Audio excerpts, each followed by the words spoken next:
सो hello गरुडेरियंस and welcome to the channel. So आज अपन बात करने वाले हैं बहुत ही इंपॉर्टेंट ट्रिगर आउट की, डेली मार्केट ट्रेडिंग टर्मिनल्स की। राइट, आज अपन ब्रेक डाउन करने वाले हैं global and Indian share market के अंदर लेटेस्ट ट्रेंड, जो क्रूशल डेटा पॉइंट से ड्राइव होने वाला है। देखिए, कि मतलब मार्केट खुलने से पहले ना ये सब जानना बहुत ही क्रूशल है। बिना किसी डिले के चलिए सीधा नंबर्स पे चलते हैं एंड डिस्कस कर लेते हैं जो सबसे बड़ा सवाल है ना उसके बारे में। क्या सभी ट्रेडर्स आज के मार्केट एक्शंस के लिए रेडी हैं? रात भर में ना ग्लोबली काफ़ी कुछ बदल गया है एंड इन सब का सीधा असर, सीधा असर जो है वो आज की ओपनिंग बेल पर पड़ा है।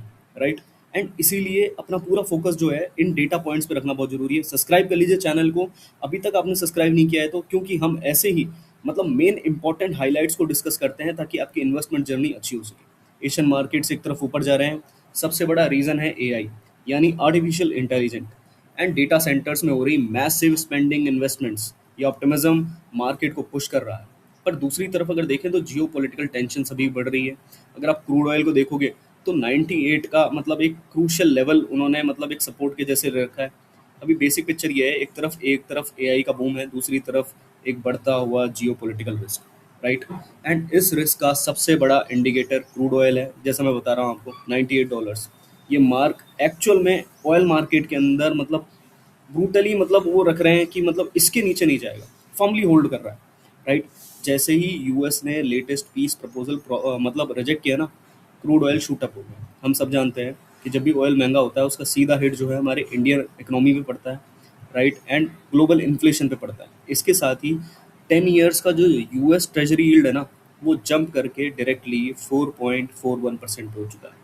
महंगा ऑयल बॉन्ड मार्केट्स को बुरी तरीके से इफेक्ट कर रहा है। सबसे बड़ा इम्पैक्ट पता है क्या होगा? हायर यील्ड का साफ मतलब ये है कि फेडरल रिजर्व की इस साल की इंटरेस्ट रेट कट के चांसेस लगभग पूरी तरीके से वाइप्ड आउट हो चुके हैं। इक्विटीज़ के लिए हमेशा ये रोड ब्लॉक है। अब आ जाते हैं, अगर दलाल स्ट्रीट की बात करें ना, तो वहाँ पर देखो आरएसआई, एमएसीडी सब वीक है, बेरिश दिख रहे हैं। राइट, निफ्टी लगभग 1.5% की स्टीप डिक्लाइन के साथ बंद हुआ था।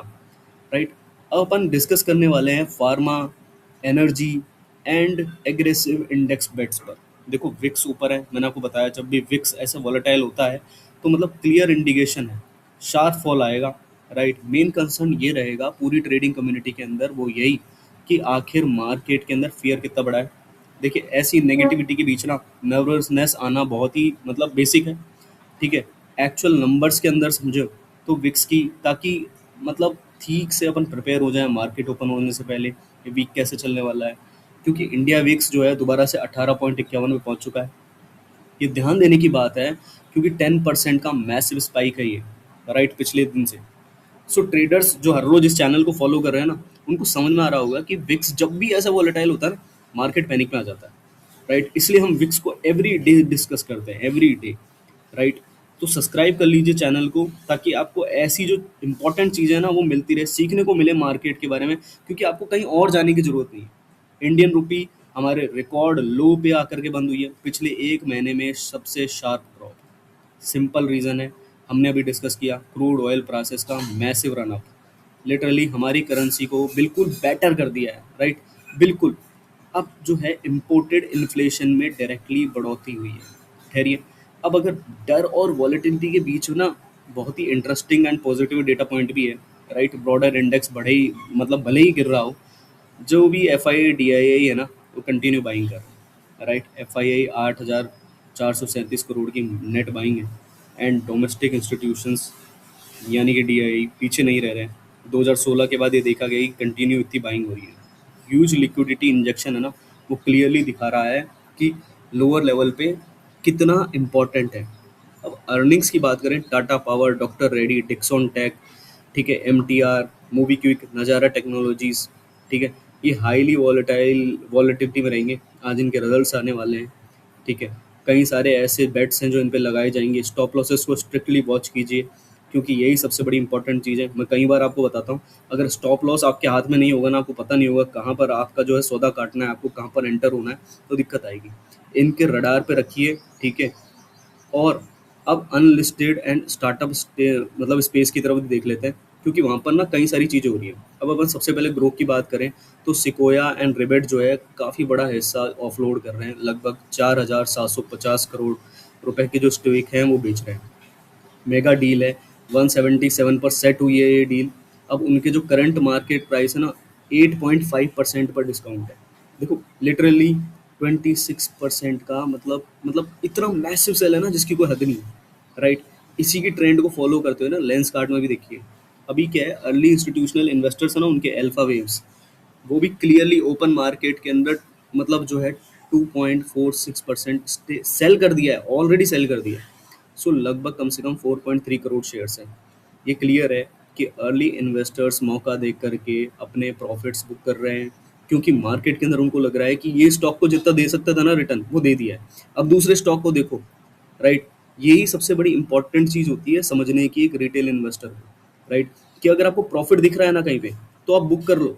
अगर वो ऐसी कंपनी है ना जो न्यूली है और वहाँ पर प्रॉफिट दिखा रही है, आप बुक कर लो, टाइम आएगा आपका पैसा बनाने का, आप पैसा बनाओगे। उस पर ध्यान रखिए कॉर्पोरेट्स क्या कह रहे हैं, अर्निंग्स क्या कह रही है। इसके बाद अपन देखें तो state banks, bank of Baroda clear कह रहा है कि फाइनेंशियल ईयर 2027 तक अपनी कॉर्पोरेट लोन बुक को 10% से ग्रो करेंगे। इसका मतलब समझ रहे हो आप, ये उनकी बुक को डायरेक्टली 4.56% ले जाएगा, राइट। मैसिव। बेस्ट पार्ट पता है क्या है, ऑलरेडी इनके पास 50,000 करोड़ की पहले से ही लैंडिंग पाइपलाइन एग्जैक्टली बेस मौजूद है। साथ ही साथ अगर बैंकिंग सेक्टर के टॉप मैनेजमेंट की बात करें ना, तो रियलिटी चेक आया है, एसबीआई के चेयरमैन पता है क्या कह रहे हैं, कि क्लियरली वो पॉइंट आउट कर रहे हैं कि जो डिजिटल फाइनेंस है ना, वो platform lending and data driven underwriting है ना, वो मैसिवली बूम हो रहा है। इससे क्या है कि फाइनेंशियल सेक्टर के अंदर कुछ वल्नरेबिलिटीज एंड मैसिव रिस्क भी हो सकते हैं इन फ्यूचर। इनोवेशन जरूरी है, मगर सिक्योरिटी एंड रेजिलियंस बहुत जरूरी है, राइट। एक तरीके से ये पूरी फिनटेक स्पेस के लिए वेकअप कॉल है। मार्केट ओपन होने में थोड़ा ही वक्त बचा है। कुछ स्टॉक्स की बात करें जैसे कि एनटीपीसी, ठीक है, ये भी आप देखिए, पूरा का पूरा न्यूक्लियर सेक्टर इन्हीं पे चल रहा है, राइट। अब अगर बात करें तो न्यूक्लियर सेक्टर के अंदर जो स्पेस खोला गया था ना, वो गजब का है। इवन दो 2032 तक ये मान के चलिए 100 गीगावाइट्स तक ये पहुंच जाएगा। न्यूक्लियर प्रोजेक्ट्स की मैं बात कर रहा हूँ स्पेशली। अभी जो आप देख रहे हो वो सिर्फ एनटीपीसी का है, मैं पूरे वर्ल्ड की बात, अपने इंडिया की बात कर रहा हूँ, और हमें टारगेट ऊपर ले जाना ही है। न्यूक्लियर पावर एंट्री जो है इंडिया के लिए स्मॉल स्मॉल स्टेट्स के अंदर बहुत ही इंपॉर्टेंट है, क्योंकि हमारी एनर्जी कंजम्पशन है ना वो बढ़ने वाली है। एंड ये हमारी इंडियन गवर्नमेंट ने ना पिछले साल ही देख लिया था। इवन दो अगर आप इंडियन गवर्नमेंट की बात करें तो वो इतने अच्छे स्टेप्स ले रही है, जिसकी वजह से हो सकता है आने वाले टाइम के अंदर इंडिया जो है एनर्जी सेक्टर के अंदर एक जो है हैंड होल्ड रखे, राइट। एंड हम दूसरे देशों को भी जो है एनर्जी सप्लाई करें। यस, ये हो सकता है हम आसपास के देशों को, जो छोटे देश हैं, उनको एनर्जी सप्लाई करें इन फ्यूचर। सो आगे बढ़ें तो कुछ ऐसी चीज़ें जैसे वारे energies and Tata consumer products, right, double digit growth जो है बरकरार रहे, इसलिए जो है जो ये काम कर रहे हैं। हाँ, एनटीपीसी के लिए मैं एक और बात बता देता हूँ, वो कम से कम बढ़ तो रहे हैं, मगर वारे एनर्जीज देखिए जो है यूएस के अंदर जो है एक्सपेंड करने की देख रहे हैं, वो सोलर सेल वहाँ पर लगाने वाले हैं। टाटा कंज्यूमर अपने प्रोडक्ट्स को आगे बढ़ाने के लिए डबल डिजिट ग्रोथ कर रहा है। देखिए ये आज का पूरा एक मार्केट एक्सप्लेनर है, इसको समझिए, क्योंकि मार्केट पैनिक में है। एंड हो सकता है मार्केट के अंदर एक लार्ज स्पाइक भी आए, ऐसी मदद मिली हो आपको मार्केट समझने में। हमारे चैनल को अभी सब्सक्राइब कर लीजिए, यहाँ हर रोज जो है ना exactly relative noise free up to the point data मिलता है। उम्मीद है आज का दिन सभी ट्रेडर्स के लिए हाई एंड प्रॉफिटेबल रहे, सभी लोग प्रॉपर डिसिप्लिन के साथ ट्रेड करें। एंड हमेशा आप ये ध्यान में रखिए कि हम आपके साथ हैं।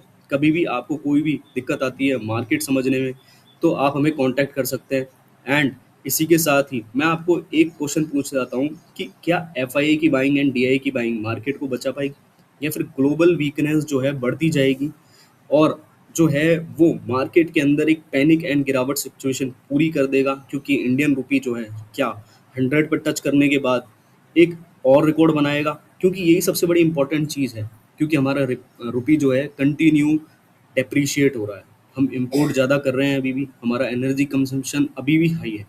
इसलिए आपको देखने को मिला होगा कि गवर्नमेंट क्लियर इंडिकेशन दे रही है कि एनर्जी कंजम्पशन अगर कम नहीं हुए तो हो सकता है हमें रुपी के अंदर और गिरावट देखने को मिले। आई डोंट नो कि गवर्नमेंट कब तक सपोर्ट करेगी Indian retail investors and Indian economy को, बट सपोर्ट तो कर रही है। अभी तक हमारे देश में ऑयल प्राइसेस कंट्रोल्ड है, जो कि बाकी देशों में नहीं है। इवन दो अगर आप नेबरिंग पार्ट्स को कंसिडर करें तो वहाँ पर कम से कम 300 रुपीज़ तक जो है पर लीटर पेट्रोल जा चुका है। So thank you for watching the video. इसी के साथ मैं आपको कहूँगा अलविदा। धर्मो रक्षति रक्षितः।